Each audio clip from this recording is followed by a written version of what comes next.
La tentation ne vient pas toujours du diable. La tentation ne vient pas toujours de loin. Parfois, elle vient de très près.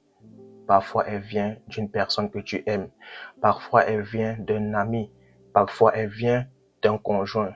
Parfois, elle vient d'un copain ou d'une copine. Et parfois même, elle peut venir de quelqu'un de ta propre maison. Et c'est justement pour ça qu'elle est dangereuse.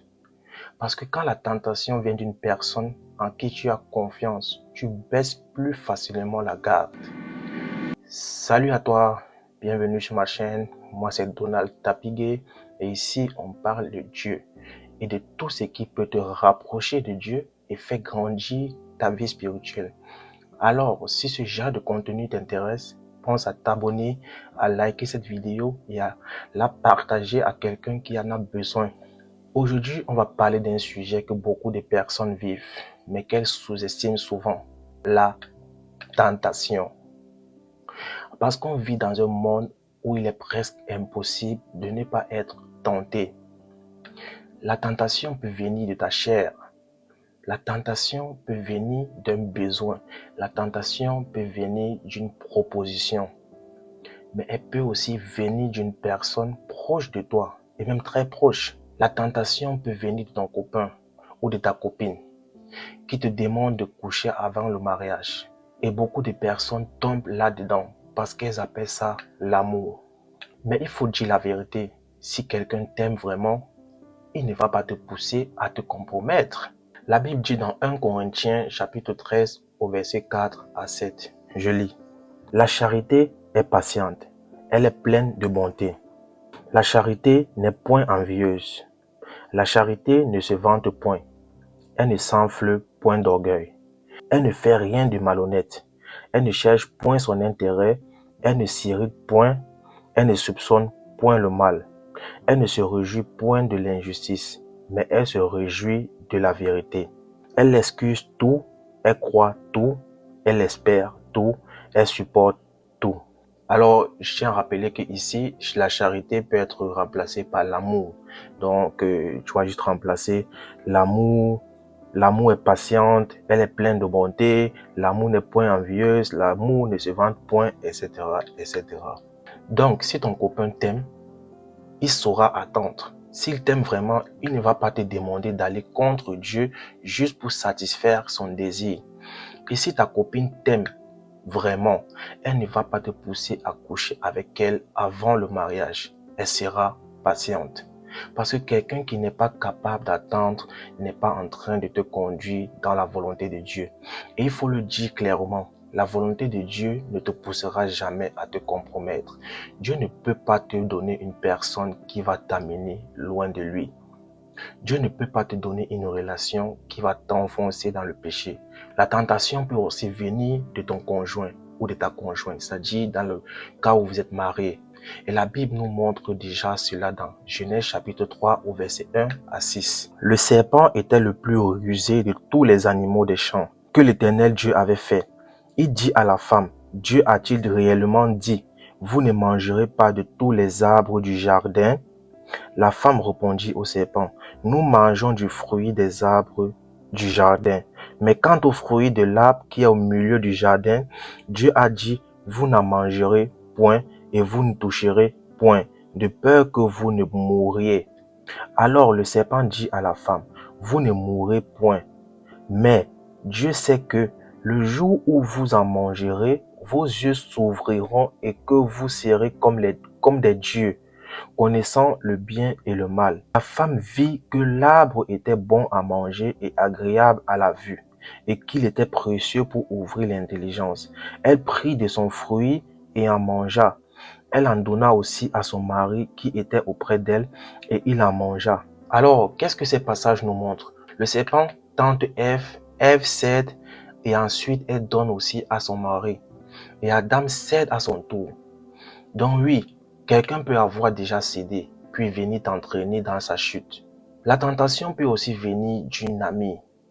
Imagine que dans ton foyer, financièrement, ce n'est pas facile, ton mari traverse des moments difficiles, tu en parles à une amie parce que tu lui fais confiance. Mais au lieu de t'aider à garder la paix, elle commence à te dire, ce n'est pas normal, c'est toi qui gères tout, c'est le devoir de l'homme, lui tu sais à quoi, tu mérites mieux que ça. Et au début, tu écoutes juste, mais petit à petit, ces paroles entrent dans ton cœur. Tu commences à mal voir ton mari, tu commences à le mépriser, tu commences à lui manquer du respect. Et dans certains cas, cela peut aller jusqu'au divorce. Donc, la tentation n'est pas toujours seulement sexuelle. Parfois, c'est la tentation du mépris, la tentation de la rébellion, la tentation d'ouvrir ton cœur à une mauvaise voie. La tentation peut même venir de ton enfant. Par exemple, un enfant peut tellement insister pour avoir quelque chose que tu sais que la chose est mauvaise pour lui. Un enfant peut tellement insister pour quelque chose que tu sais mauvais. Tu es tenté de céder juste pour avoir la paix. Mais la Bible dit dans Proverbes chapitre 22 au verset 6. Lisons ensemble. Instruis l'enfant selon la voie qu'il doit suivre et quand il sera vu, il ne s'en détournera pas. Amen. Donc, aimer son enfant ne veut pas dire céder à tout. Aimer son enfant, c'est aussi savoir lui dire non quand il le faut. Alors maintenant, comment résister à la tentation? Jésus nous dit dans Matthieu chapitre 26 au verset 41. Veillez et priez afin que vous ne tombiez pas dans la tentation. L'esprit est bien disposé, mais la chair est faible. Amen. Donc, tu ne peux pas vaincre la tentation par la simple volonté. Il faut veiller, il faut prier. Mais il y a aussi une autre clé. Il faut connaître la parole de Dieu. Parce que si tu ne connais pas la parole de Dieu, tu ne pourras pas discerner certains pièges. Tu risques d'appeler amour ce qui n'est que désir. Tu risques d'appeler aide ce qui est en réalité une corruption. Tu risques d'appeler normal ce que Dieu appelle péché. Et si tu ne lis pas la parole de Dieu, tu ne sauras même pas quand quelqu'un est en train de t'éloigner de la volonté de Dieu. La parole de Dieu t'ouvre les yeux. Elle t'aide à discerner, elle t'aide à reconnaître ce qui vient de Dieu et ce qui ne vient pas de Dieu.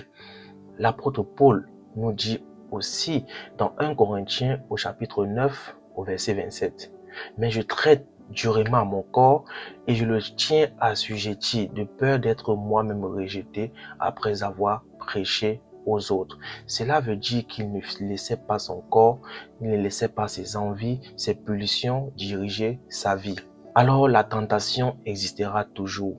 Jésus dit dans Jean chapitre 17 au verset 15. Lisons ensemble. Je ne te prie pas de les ôter du monde, mais de les préserver du mal. Donc oui, les tentations seront toujours là. Mais avec Dieu, tu peux résister. Prie aujourd'hui, veille aujourd'hui et surtout étudie la parole de Dieu aujourd'hui. Parce que plus tu connais la vérité, plus il devient difficile pour le mensonge de te manipuler. Et n'oublie jamais ceci. Dieu ne te donnera jamais une personne qui va te pousser à te compromettre. La volonté de Dieu ne t'éloignera jamais de Dieu. Tant que ce monde existe, la tentation existera toujours. Comme je l'ai dit tantôt dans Jean chapitre 17 au verset 15, Jésus dit à Dieu de ne pas nous ôter du monde, mais de nous préserver du mal. Donc oui, les tentations seront toujours là, mais avec Dieu, tu peux résister. Prie aujourd'hui, veille aujourd'hui et surtout, étudie la parole de Dieu.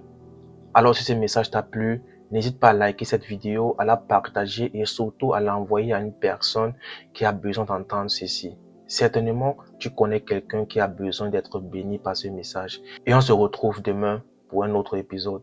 Porte-toi bien. Ciao, ciao. Peace.